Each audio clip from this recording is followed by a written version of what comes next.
ஆக்சுவலாக நான் பண்ணுறது கமர்ஷியல் ஃபிலிம்ஸ் தான். நான் வந்து மாற்று சினிமாலாம் பண்ணலை. நீங்கள் பத்திரிகையில் எழுத்தாளராக இருந்ததுக்கும் நீங்கள் வெளியிலேருந்து பார்க்கும்போது சினிமா இப்படி தான் அப்படின்னு ஒரு இது இருந்திருக்கும்ல, ஒரு நினச்சிருப்பீங்க.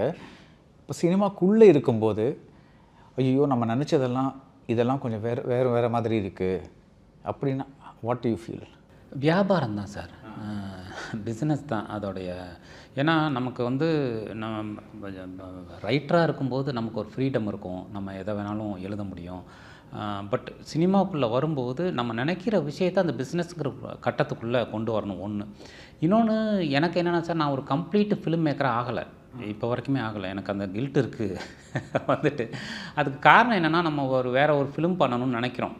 நம்ம வந்து ஈவன் ஸ்க்ரீன் பிளேயில் இருக்கக்கூடிய அந்த அதோடைய ஃபார்மேட்ஸ், இது வரைக்கும் நம்ம படித்த ஃபார்மேட்ஸு, நமக்கு தொடர்ந்து சொல்லப்பட்ட ஃபார்மேட்ஸ் ஒன்று இருக்குது இல்லையா வந்துட்டு.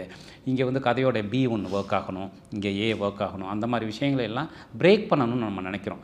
பட் பிரேக் பண்ணும்போது என்ன ஆகுது அப்படின்னா, அந்த ஸ்ட்ரக்சருக்குள்ளே இருக்கிற பிஸ்னஸ்ஸு பார்வை வந்து போகுது. அதை யாராலையும் அவ்வளோ சீக்கிரம் அக்செப்ட் பண்ணிக்க முடியல. ஸோ அதனால் நான் ஒவ்வொரு ஸ்கிரிப்டும் எடுத்து அதை நம்ம ஃபிலிமுக்கு கொண்டு வரும்போதும் எனக்கு ஒரு பெரிய போராட்டமாக இருக்குது. பர்சனலாக சொல்கிறேன் நான். அதை இன்னொருத்தவங்களுக்கு புரிய வைக்கிறது, அதை ஏன்னா ஆக்சுவலாக நான் பண்ணுறது கமர்ஷியல் ஃபிலிம்ஸ் தான். நான் வந்து மாற்று சினிமாலாம் பண்ணலை. நான் பண்ணுறது ஒரு கமர்ஷியல் ஃபிலிம்ஸ் தான். கமர்ஷியல் ஃபிலிம்ஸ்க்குள்ளே வேறு ஒரு ஸ்பேஸை க்ரியேட் பண்ணணும்னு. அப்போ என்னோடய ரைட்டிங்கும் மேக்கிங்கும் ஒரே புள்ளியில் இணையணும். இல்லைனா ஒரு காமெடி கூட ஒர்க் ஆகாமல் போகிறதுக்கு நிறைய வாய்ப்பு இருக்குது. ஐ மீன் நான் சொல்கிற புரியுதில்லை சார் உங்களுக்கு? நம்ம ஒரு டைமிங் ஒன்று எழுதியிருப்போம். ஏன்னா அது லைஃப்லேருந்து வர்ற காமெடி, அது ஒர்க் ஆகுமா ஆகாதுங்கிறது பரீட்சாத்த முயற்சி தான். அது நம்ம அங்கே போய் பார்த்தா தான் தெரியும். நான் நோவான்சஸாக ஒரு பாலிடிக்ஸ் ஒன்று சொல்கிறேன், ஒரு சட்டையரை ஒன்று சொல்கிறேன் அப்படின்னா அது எங்கே போய் ஸோ அது வந்து ஃபிலிமில் ரொம்ப கஷ்டம், அந்த கெமிஸ்ட்ரி ஒர்க் ஆகிறது. Milky Mist cow ghee, taste the best.